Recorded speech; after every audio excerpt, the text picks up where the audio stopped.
السلام عليكم ورحمة الله وبركاته كلنتي وعن وناكسن داوديال بeel kasta oo dunida ka joogtaan ku soo dhawaada Advocate Network waa markale barnaamijkeena caafimaadka daawadayaal oo toddobaadkan insha Allah ku soo qaadan doona qaybtiisa labaad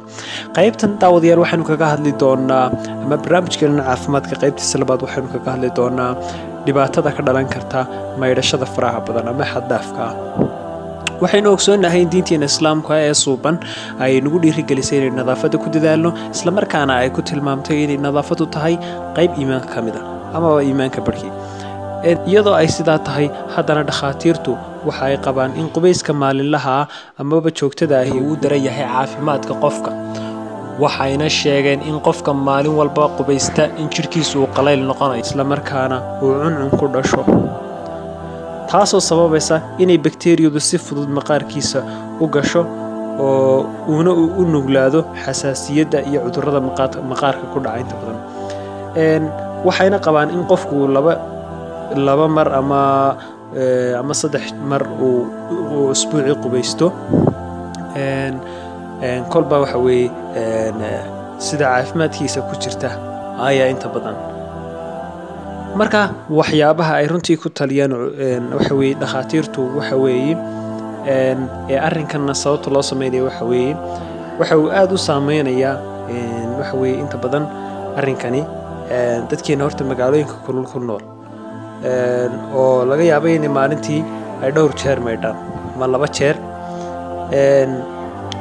sababta ku kalifisana ay tahay inuu kulaylkan uu dareemayo uu iska yarayo laakiin taa waxa ka dhalan karta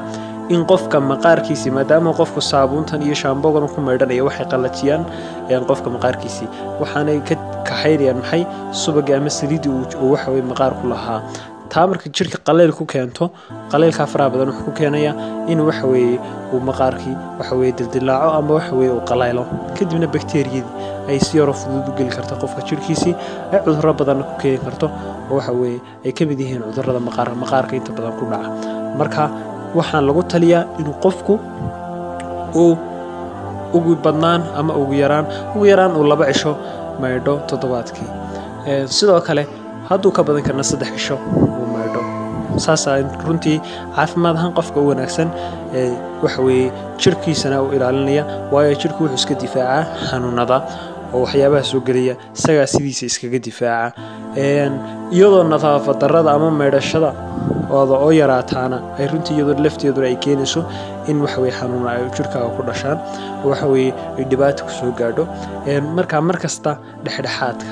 ayaa muhiima qofku inaanu isku badinin maadaama toddobaadkii uu ka kooban yahay 7 cisho inuu qofku 7 cisho waxa weeye markuu 2 cisho joogaba maalinta saddexaad maydho maalinta kale haddana markuu 2 kale joogo inuu maalinta kale ku xigta uu maydho hadduu 3 cisho maydhana wax dhib ay ku keenaysaa lafteedu ma jirto laakiin waxa ugu muhiimsan qofku waxyaabaha caafimaadkiisa hoos u dhigaya inuu iska ilaaliyo waxyaabaha caafimaadkiisa kor u qaadayana inuu ku dadaalo aad iyo aad baad mahadsantihiin daawadayaal intayn muuqaalka mid lamida ku kulmi doono waxaan kaga tagayaa assalaamu calaykum waraxmatullaahi wabarakaatuh